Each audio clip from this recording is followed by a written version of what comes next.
So the Unreal Engine, they're showcasing some stuff running on baseline PS5 for The Witcher 4. And I'm like, whoa, whoa.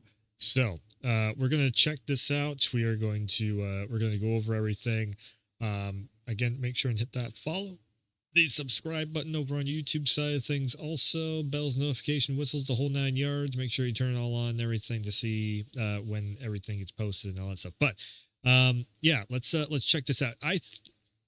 From what I've seen a little bit earlier, so there's one problem with all this. Twitch has the live stream going at 60 FPS, but they only have 1080p. YouTube has it going at 30 FPS, but they have 4K.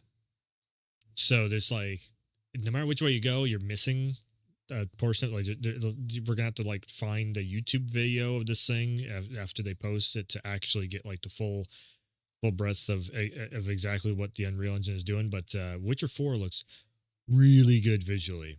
And which is making me, if this is like running a baseline PS5, then that just means that like GTA 6, you're gonna be able to run it probably at 60 FPS on the baseline PS5. You're really not going to need a Pro once again, but the Pro is going to be very helpful with running at like possibly loading things and running at a higher frame rate also. So let's I'm going to back this up. I'm going to go off from the Twitch feed because it is 60 FPS, and it's definitely on Twitch. It's a little pixelated. State of Unreal. So let's go over here. This is looking pretty crazy. I was checking out on a tablet.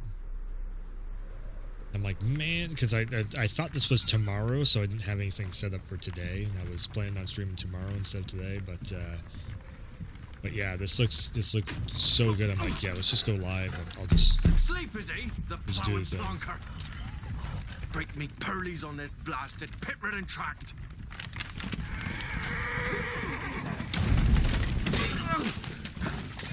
Again, this is running on a baseline PS5, not in a Pro. We veered on dry road. Oi, the devil's after you! Just running from!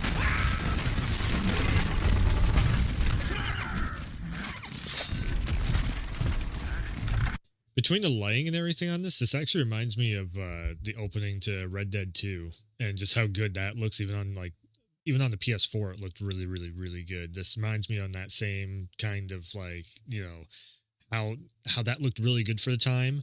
This looks really good for now, for the current modern time that we're in right now. It was a little crunchy. They had the volume that was up in the mix a little bit.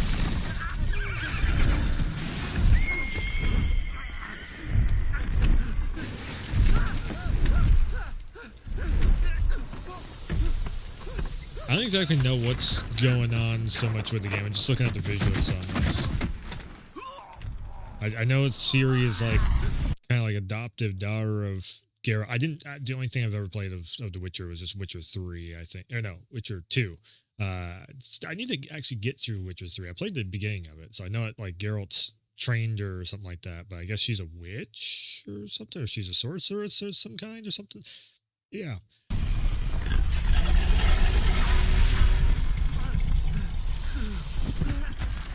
So she flew in on the dragon? Noise. Or she is the dragon.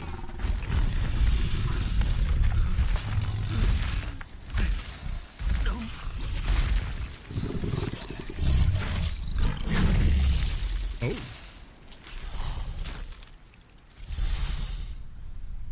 Or is that a giant bat or something? Oh, okay. All right. She's investigating. All right. Almost had me fooled. Sorry, it's like because I was like halfway watching what was going on with the trailer, so I thought she came in on that scene. God, look at this.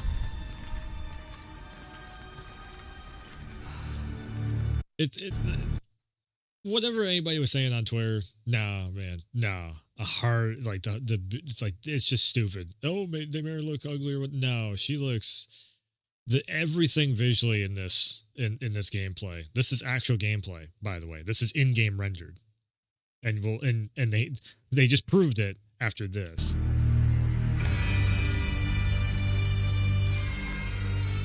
That is.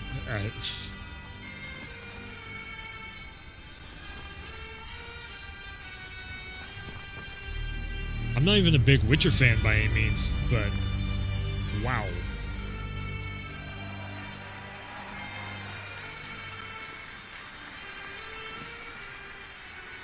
Thank you. Thank you.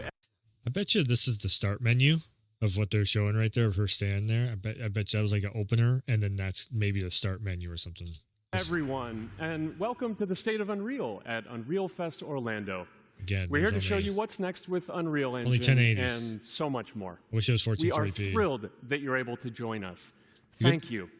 But first things first. The good thing on Twitch, though, is very soon, this Twitch feed might be the best feed online because this is going to be going 1440p very soon for affiliates and partners, which means all the companies. So Summer Games Fest, Game Awards, an event like this, everything should be in 1440p. So YouTube's got a little bit of a rivalry there. And AV1 encoding. So it should, like, all this pixelation that you'll end up seeing in this live stream should be gone in the near future on Twitch. I'm here with Sebastian and Kitek from CD Projekt Red. We have a lot to talk about. Hey, guys. I'm going to skip forward a goals little are bit. complete. We needed the right partner, one that truly understands that. Your awesome team at CD Projekt Red announced a collaboration to make open world development in Unreal even better. And it's an opportunity, we just couldn't pass it up. Mm-hmm. So we've been working on a technical demo together to achieve just that. I think we should take a look at it. You guys ready? Born ready. Kitek is going to play the build for us. Sure, let's do it. That's why I said this was probably the main menu. This is a maybe? technological showcase set in the world of The Witcher 4. What you just saw and are going to see now is running on a standard PlayStation 5 at 60 FPS with ray tracing. So in the game, you'll be playing as Ciri, a professional monster slayer, a witcher. Okay, just the fact that, like, you have this level of fidelity and you still have, like, the animations where she's, like, pushing past the rocks and everything, and I'm guessing, like, if she goes through underneath the trees, probably, you know, push the tree aside and all that stuff, like, just the amount of detail that's happening right now. Keep that in mind. She explores the world and hunts down monsters for coin. The region we are in is called Kovir, and you'll get to explore it in a game. Right now, Ciri is investigating a monster, and after The gathering claws key fix clues, that are happening? she's heading back to a nearby village.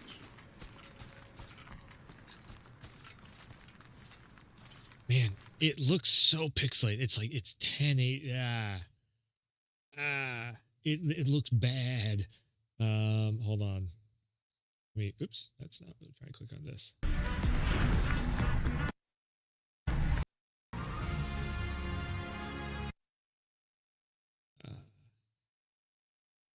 Let weeds be weeds, Kelpie. The problem Great is, though, open world is game. this over here is Showcase set 30 in the world FPS. of The Witcher 4. Showcase set in the world of The Witcher 4. What you just saw and are going to see now is running on a standard PlayStation 5 at 60 FPS with ray tracing. It's So in the crazy. game, you'll be playing as Ciri, a professional monster slayer. I mean, all the trickles of the water and everything happen in the background. You know, I'm so jaded by seeing so many different platforms and games and engines and everything else, and like, I do get mods working and try and do visual upgrades and everything else, and so I see this stuff so much, so often. There's not a whole lot of moments where I'm just sitting there like, whoa, that actually looks better than most anything I've seen out there. Yeah, there's not a lot of times where I'm just sitting there like, that's pretty impressive. And this is actually one of these times, again, I'm not even a big fan of The Witcher. I'm actually more of a fan of Cyberpunk from CDPR, but I think Witcher has some cool stuff in it. I don't have the history with it. I've never actually, other than Witcher 2. and I played like the first opening and a few chapters of Witcher 3, and I thought it was really cool. I just didn't have time enough to get through it. A witcher. She explores the world and hunts down monsters for coin. The region we are Oh my god! Look at all like just the. Okay, so normally the reason why I'm like geeking out on this is because normally this is lower resolution back here in in the background, and normally it's like like this stuff is usually very low resolution, and you see that this is just it's high resolution everywhere you look, so it looks real. in is called Kovir, and you'll get to explore it in a game. Right now, Ciri is investigating the monster, and after gathering new clues, she is heading back to a nearby village. I think I might stick with the YouTube feed just because it is like it's not the frame rate isn't there, so the fluidity of motion I can't see if there's any drop frames or if there's any stuttering happening, because the live stream itself is kind of stuttering a little bit because again it's not there is no 60 FPS over here, unfortunately.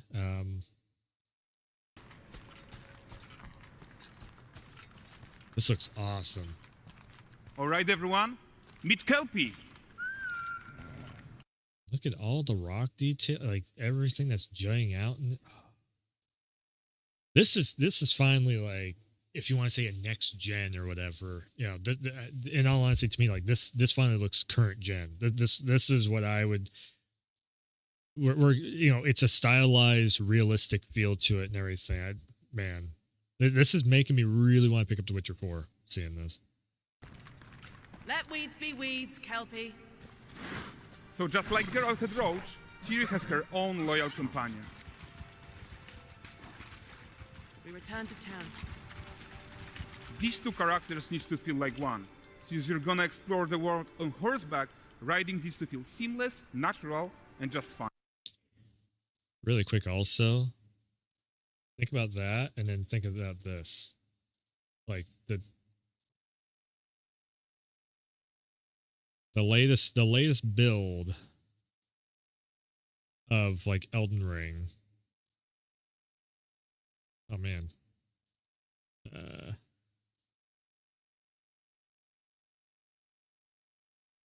And just how much more, and again, like Elden Ring's not going for like a lower, it's going for as much as they can pack in there. Like that's kind of crazy, That's just like the latest thing. Even if I typed in Cyberpunk, it'd be the same thing of like, wow, that's a it's a giant leap forward. Yeah, and to support that, we're introducing multi-character motion matching in Unreal. So Ciri and Kelpie, they're perfectly synchronized when mounting from any angle and speed. And we also support root motion movement on Kelpie, so controlling her feels realistic and grounded. Okay, very similar to Red Dead. I'm pretty sure the Rockstar engine does something very similar to that. So it's good that they are learning from Red Dead has very good horse.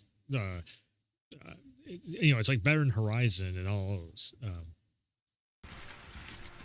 And there are also some really nice improvements to our Unreal Chaos Flesh Solver and these machine-learned deformations. So you've got realistic muscles moving and stretching under Kelpie's skin without compromising the performance there.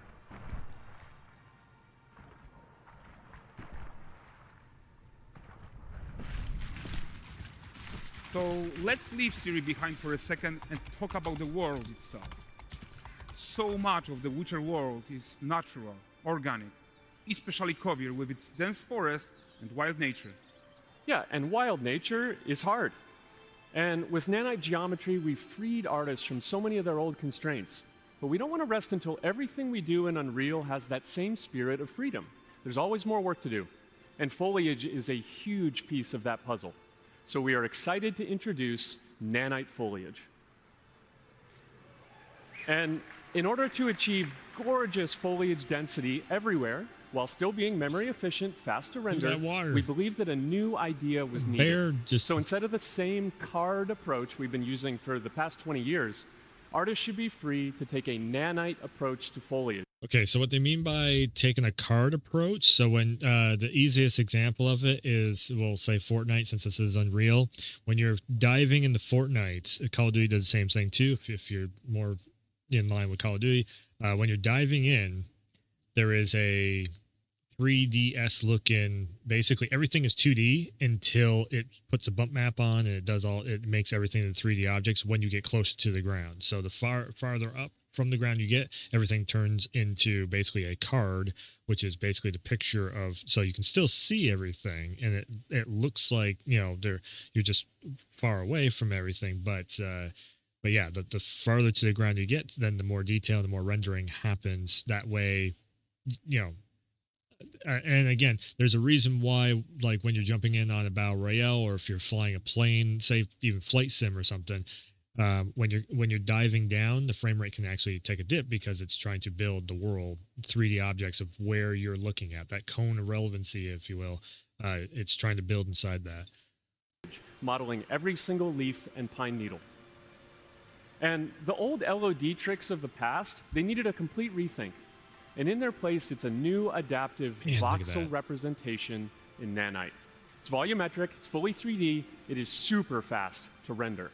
And these dense clusters of triangles turn into these cubes, which at a distance, they're no larger than a pixel, and they react to the changing light of our dynamic sun and our shadows, and they allow artists to render whatever amount of foliage is needed to achieve their vision without compromise. So essentially, the blocks in the engine is running like pixels on your display, which would, common sense makes sense. But if you think about it, like the rendering on that stuff, so it's the rendering on the way that engines worked before was a separate thing from like the pixels on your screen or whatever. Basically, the engine was trying to tell the lights of the pixels. So every pixel on a screen is a light. What the screen is trying to figure out is what light combinations do I need to put together to make the picture happen. And essentially what you're doing is that's talking way more in real time with your monitor. So you're going to have way better lighting situations like that. That's super cool. And no compromise means how ambitious we are when it comes to bringing our vision to life with incredible visuals. But more than that, together with Epic, we created faster way to load the world. We can now bring in more content more quickly for the smoothest possible experience as we fly down to catch up with Siri. That's also one thing too, is like you can only so Red Dead 2, there's a lot of times where you're like, man, it's taking me forever to get from point A to point B. Actually, also Cyberpunk and stuff. Like, Cyberpunk, the car drives faster now in Cyberpunk, now that they've had a bunch of updates and everything, than it did at launch. Like, your top speed in Cyberpunk actually is the top speed of what you can do in game. The reason for that is because you can only render things so fast. They can only render the city so fast of like what you're going to be seeing as you're going forward and everything. So just being able to go, that's the reason why Spider-Man on the PS5 was such a big, impressive technical leap, because Spidey, he can swing so fast through the city. It's like, whoa, you're rendering everything that fast? Damn, that's really cool. And I think now, like, it's probably something to do with motion blur in there, where it's like, okay, the faster you go, the more everything blurs out, so you don't have to actually render things. But then as soon as you stop and the motion blur slows down, render it. If they do it that way, which it looks like that's probably what's happening here, then you can actually get away with doing the sense of more of a faster speed and still keep as much detail.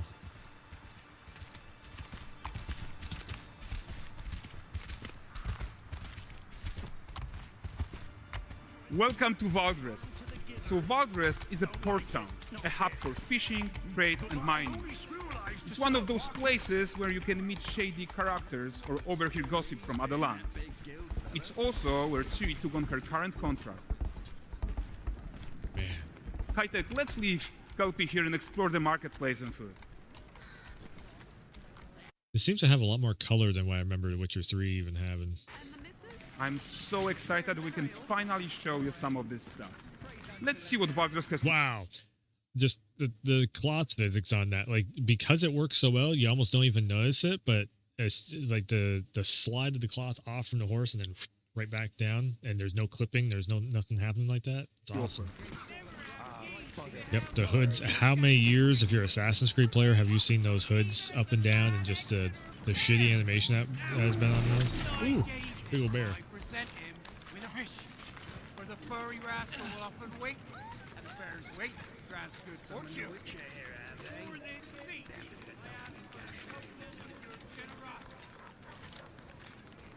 At some point, Guys, notice how responsive the world is. Character actions directly affect what happens around you. Sometimes And the even kid- setting off chain reactions. and the animals. Everything Wow, is working together. awesome. This is really on like the levels of what Rockstar does. That is super cool seeing that CDPR is doing this. Imagine what the next Cyberpunk is going to be like with all this. Like Cyberpunk is probably going to rival Oh, look at this GTA. poor gentleman being taught how to fly by an angry innkeeper. That's what happens when you cheat at Gwent. The guy did not get wet when he rolled in the puddle. That's the only thing you can complain about, and that's nitpicking.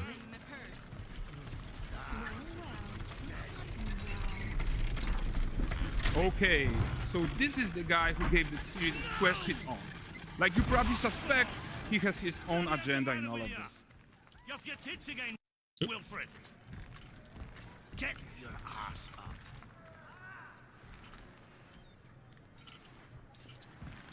A typical day's toil. Who in? Ah, Witcheress. What news of my wagons? No eternity is taking that damn salt to arrive. I found them. And, well, suffice to say, they'll not reach you. As for the salt, I found not one speck. I presume this comes as no surprise to you. Now. Kavir's smuggling trade is of no concern to me. Shush, shush, shush. The manticore that flattened your... The amount of all the ambience going around in the 3D audio on that too. Like it's this sounds like you're in the middle of a small city or town, whatever. cart and devoured your men. Quite the opposite. Manticore? No, them winged hellspawn dwell in the arse end of Creighton, not here. While Siri decides what to do about that merchant, let's take a look at the character technology that powers this marketplace. Why don't we listen in on these fishmongers? They're selling their wares, chatting up customers.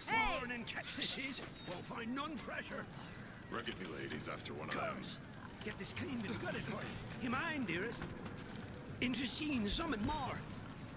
Got mackerel cod, all Braxton's finest.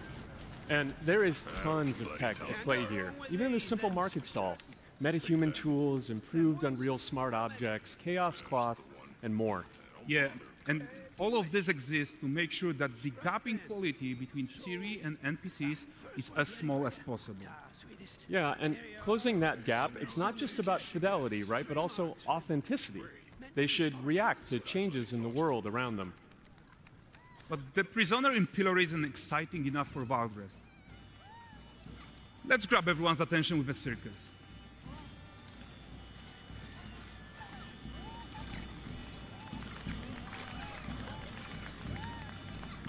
But the great performance deserves a huge crowd though. Let's crank it up.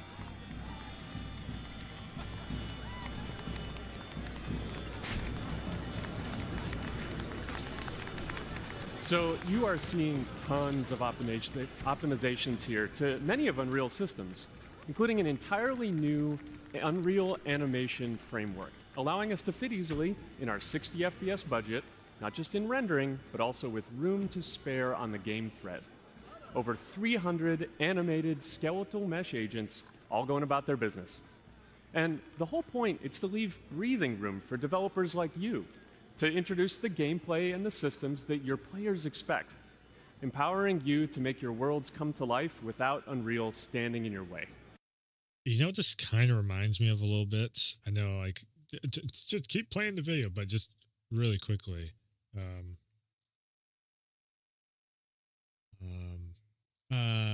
Oh shit, what was it called?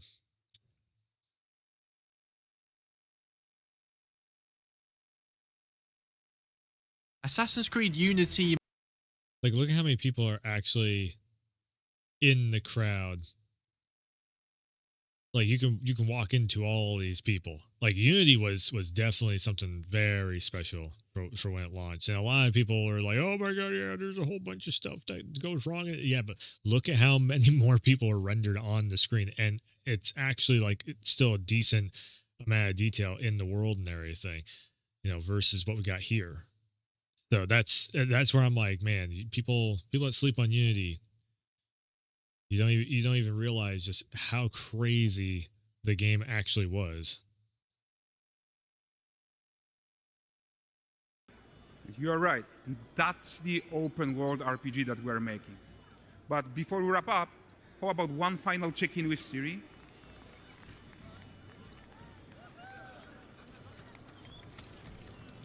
We are making this game to be the most immersive and ambitious open world Witcher game ever.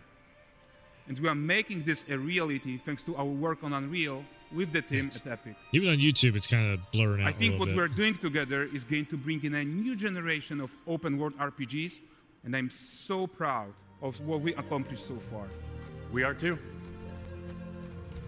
I think this looks really So good, we're but it's going to almost look done, way but before- better on your screen at home, like when you're actually playing this, because of the fact that this live stream and stuff, like the bit rate is compressing the fuck out of this image. This image looks probably 3 times as good as what it does on this video right now. Especially if you're watching also on Twitch and everything, the compression rate on stuff is killing the visual fidelity of this. Like this game is going to look good. Here we go. Here's a Unless they downscale it, like by the time this game releases, because this is just a tech demo, so usually these tech demos look the best, and then they downscale when they have the full game and they run into possible tech problems later on down the road. So it might not look this good, actually. I should say that. I should say it should look very good, but it might not look this good. This is also where it's like, okay, is the PS5 Pro going to make it look this good? Or is the PS5 baseline PS5, is that actually going to be able to do this? The other thing is too, is like, I don't think you're going to need, when it comes to PC side of things, because we have DLSS and stuff like that, I don't think you're going to need like this 50 series graphics card or a 60 series graphics card, whatever the hell's out by the time this game launches. I think a 40 series is going to be plenty. And going forward, I don't think we're going to be needing to, like, it's going to be like a 5-year gap of when you need to actually upgrade your cards instead of every like 2 or 3 years, like people try and do now. I think, I think hardware is starting to level out, but then the way that they're compressing things and the way that all these systems are working together, your visuals are going to keep getting bigger and better while you actually don't need to upgrade anything. I think it's like software side. That's what everybody's trying to figure out right now. I don't see hardware, because the thing is like, this looks great, but if they are running on a baseline PS5 like they just said, then yeah, it's like your hardware that you have now, that baseline PS5 could go for another. If we're still pushing it this far, you could probably have that baseline PS5 for another 3 or 4 years, maybe 2-3 years. small gift for all Witcher fans. A first look at Lanexeter.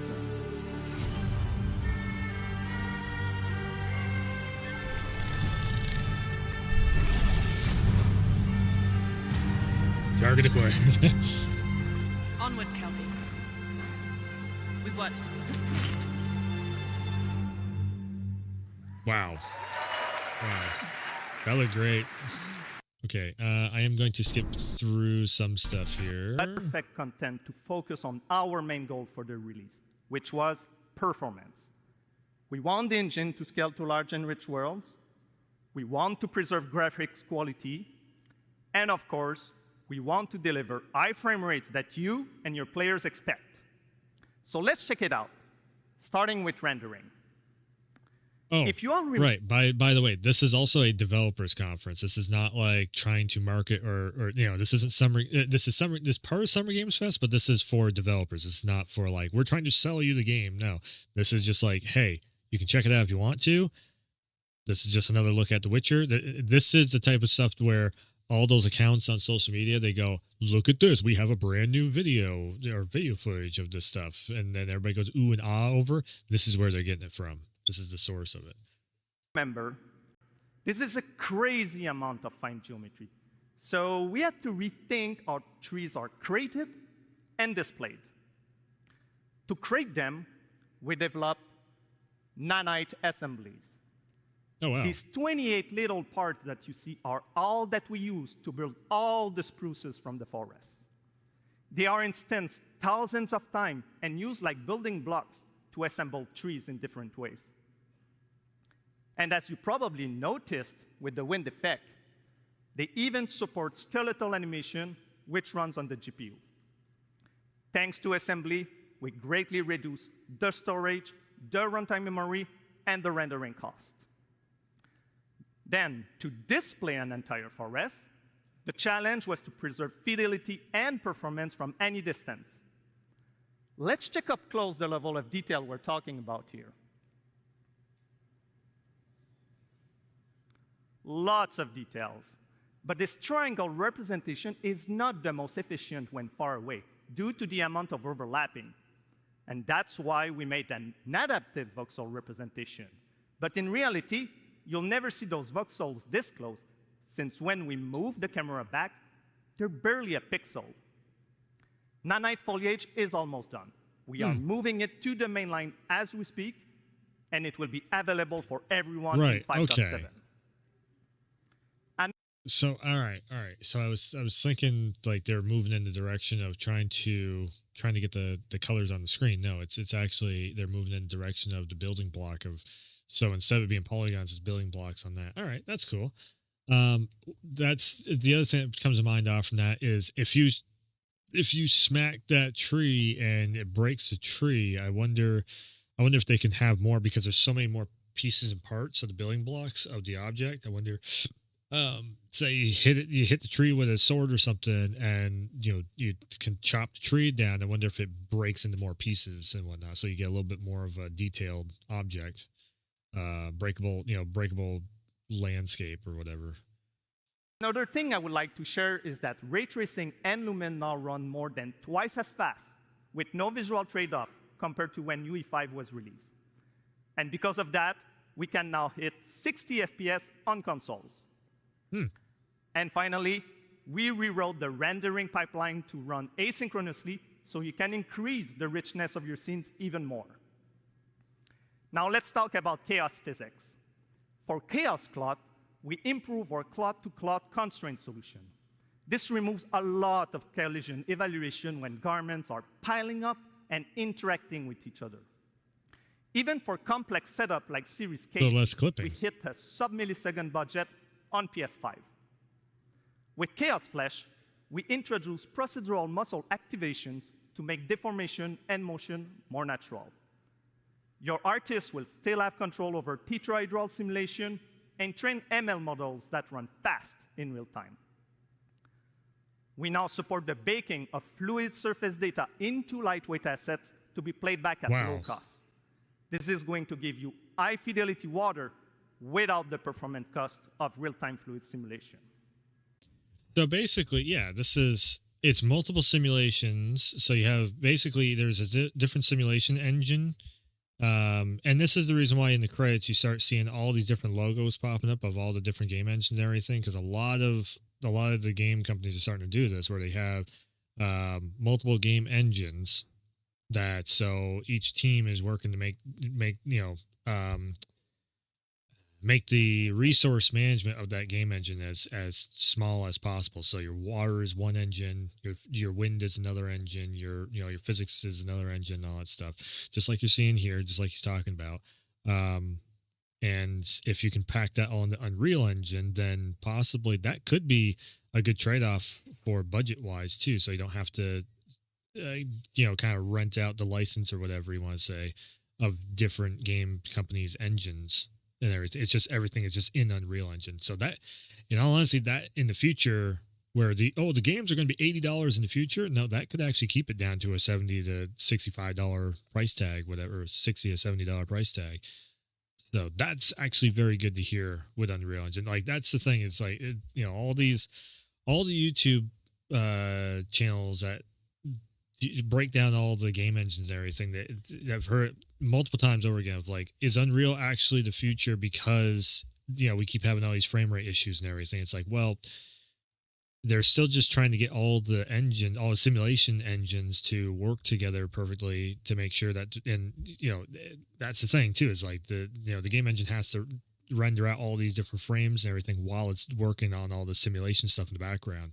So it's a wonder that it all does work the way it does. But hopefully, if they can deal the resources in engine down to a small enough, pipeline or whatever, hopefully, yeah, you can fit not only more stuff on screen, but then also you can raise up your frame rate because things can render quicker.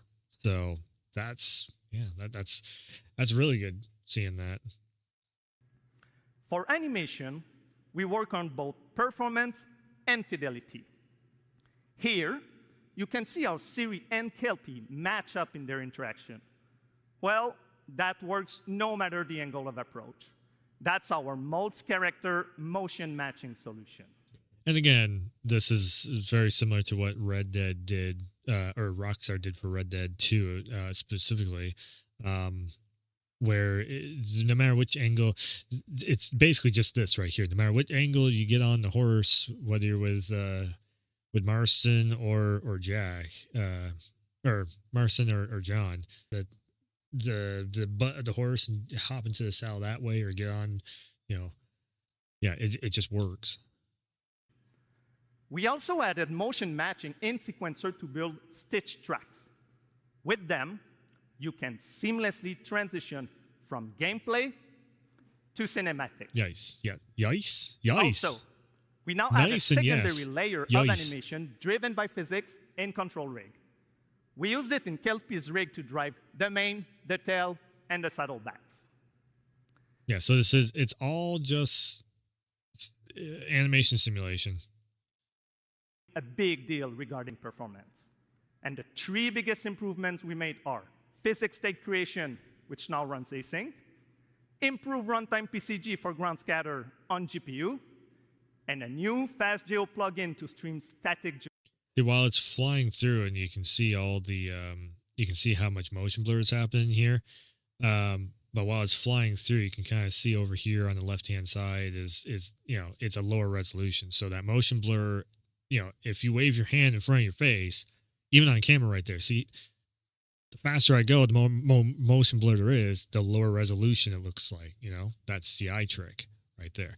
But if I have this up here and I go like that, you still got the detail there. So it's higher resolution, of what your eyes can see and everything. So that's a very good trick if they are lower resolution to be able to, we can go faster now. Geometry. And just to take a different example, in City Sample, the streaming time was cut down by 90% while moving at high speed. We focus on a lot of areas for performance in 5.6, and mobile is no exception. We work on better defaults and scalability settings for mobile. I really care about mobile so much. The beginning. The creativity and innovation coming from the community continues to inspire us. It reminds us why we build these tools. That game is very canceled. Now we're entering the next chapter, expanding how you create and animate metahumans with flexible workflows that help you. All right, the metahuman thing. Metahuman 5.6 release, all of that power is available directly in the editor. I would love to be able to, I just don't know how to set this up, but I would love to be able to play around with this because you know me, I love doing character creation stuff, and I'd love to be able to just, face scan and do that and have like so essentially what I would, I wanted to do it this year. I've just been busy as fuck this year, but sometime this year, maybe in the next few months or something, I can look into this. I wanted to try and do this metahuman thing like that. I think this is free. If this is free software, I'll try this. But I wanted to try and make like a character model of myself, and then put myself into mod myself into maybe like a Resident Evil or something. I don't know, maybe something or other. Like a Red Dead would be really fucking cool to have myself modded in there over John Marston. That'd be awesome. Yeah, like sometime this year I want to try and play around with that stuff. I don't know if I'll be able to do it, if it'll be successful, but just to mess around with all the modding stuff and everything, because you know how much I love to throw mods into games and check everything out, get everything working. That's right. Metahuman Creator is now fully integrated into Unreal Engine. Cool. I think that was a separate program. Then you had to import everything. I think it's over. pretty cool too. You can create and work with metahumans directly in your project, keeping everything connected and in context. And with the new character assemblies, metahumans are built locally, making it even easier to integrate them directly into your pipeline. MetaHuman Creator is one of Unreal's first cloud-enhanced tools. It means you work locally, but for heavy lifting, tasks like generating high-quality textures or building our complex face and body rigs, we leverage MetaHuman Cloud services, which deliver high-fidelity results without ever leaving the editor. And in 5.6, local assembly reduces the average MetaHuman, improving visual fidelity. Basically, you can make even more diverse characters. They all look better. It's freaking fast, and it is in Unreal Editor on your local machine. All right. And while those are all major improvements, we're just starting to scratch the surface here. In UE 5.6, metahumans get a major upgrade with the new parametric body system, letting you blend between different presets or fine-tune proportions using literally just real-world character creator. measurements. The new system. For a minute. Matt, do you remember when we unveiled MetaHuman Animator a couple years ago? Of course. I consider myself MetaHuman's #1 fan, and I'm also guilty for being eternally online. So, of course, I saw that demo, and of course, absolutely loved it. Some of my industry friends, they thought it was sorcery. We went from capture to final results in a couple minutes, and it made high-quality facial animation accessible to everyone. Well, today, we are taking it to the next level with a focus on real-time animation.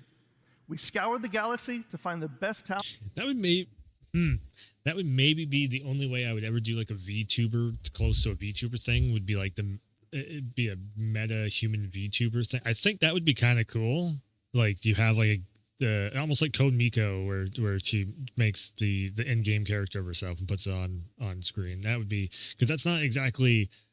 I think that's a little bit more than just a VTuber. VTuber to me is just like live animation, like cell shade animation, but that is like you actually have it basically is just VTubing, but I don't know, to have like an actual very realistic looking character model like that, I think that'd just be cool to see or to try out. Could be wrong, but I think I cooked here. This guy is.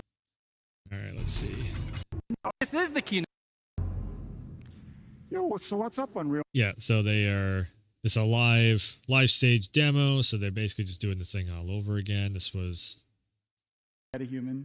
And so with all the other crazy stuff that you guys are elevating, I think Xanadu is about. I will say though, when they were doing this, if you look at, that's an old ass webcam. If that's the same, that's an old Logitech webcam. And speaking of that, Corey was just driving Blue with a consumer webcam and markerless motion capture from the Captury. There you go. Corey, let me be the first to congratulate you on Blue's VTuber debut right here at Unreal Fest. And by that, I mean that this is the. So they are calling that a VTuber sub. I just for shit and giggles, I would. Because here's the reason why I say that too. It's like, can you imagine if you took that and then put it into a background scene? Stuff that you guys are elevating. Oh well, yeah, that's just Code Miko again. She's been very big time on like the forefront of everything that she's doing, and she's definitely, from the jiggle physics to the pies to face. Yeah, she's been actually doing some crazy work. Actually putting in work. Look at that, boss versus boss battle. Get him, Darth Vader, get him. Yeah. What do you think of that guy, Cypher PK? Cypher PK. I do not concern myself with minor streamer's apprentice. Why is he roasting me? Darth Vader, you're funny, bro. You're funny. You're a funny guy. Your persistence is growing tiresome, imposter. Oh my god! Wait. I will not tolerate this disrespect much longer. Did he just do that to me? There's one player left. We need to take him out. Indeed. Let us ensure this final engagement is decisive. The match is ours. Another triumph for the Empire. So all that voiceover AI generated, and that's what everybody was throwing a big old shit fit over of like, oh my god, they're AI generating things into the game. Yeah, but here's the thing, like, oh god, names, fucking shit, can't think of what his name is. Darth Vader. There, like he's his voice actor is gone. John Earl Jones. No, that's. Oh my god, I can't think of his name. Everybody's gonna be like, yeah, what the fuck? Oh my God. It's no, that's not James Earl Jones. There we go. I was thinking John Earl Jones. Yeah, James Earl Jones. He passed away. When was that? Last year. Yeah, yeah. So yeah, he passed away last year, and so this is the way of like, again, if the person literally is gone and they can't do any more work, AI in that circumstance, I'm like, I mean, if the family signs off on it, okay, or if it's like in a contract somewhere where it's like, okay, this is all right to keep his legacy alive and keep Vader's memory going and all that stuff, that's cool to me. I mean, I don't see where it's AI. We have to throw a shit fit about AI. It's like, dude, AI, you use AI in everything every single day. It's just a tool set. Like it's not that deep. What does the button do? The million-dollar question. What doesn't it do? Wait, this is basically what I do with multiple dialogue choices. I end up reading out the dialogue choices and make it feel like a actual conversation. I've been doing this for years, but now you do it with AI. Huh. It's a gateway to glory, a ticket to transformation, a symphony of, well, you get the idea. It does things. What about those signs that say "Do not press button"? Signs, you say, Siegins, mere suggestions from those who lack imagination. After all, rules are made to be gently nudged aside. Wouldn't you agree? This feels pretty risky. We have a big audience here and even a live stream. Push it. Uh-oh, now we're getting... Yeah, so again, you can see the limits of AI. Oh my God, AI is terrible. You can see the limits of AI right there. Just, where's your sense of adventure? You should just push the button, because what it's doing is it's got only so much bandwidth memory there, and then it's like, okay, this expression does really well, this expression does really well. It's pre-programmed, or it's getting it from the internet, it's getting somewhere. It's like there's multiple things pre-programmed in there, and then it's just trying to pick. Again, it's RNG. What do you think RNG is? It's just it's kind of a form of AI also, where it's just randomly picking something to push it. No. Look, if I press the button, will anything bad happen to the audience? Bad things to the audience? Heavens no. Unless you consider witnessing pure, unadulterated awesomeness a bad thing. Go on, give the people what they want. All right, let's do it.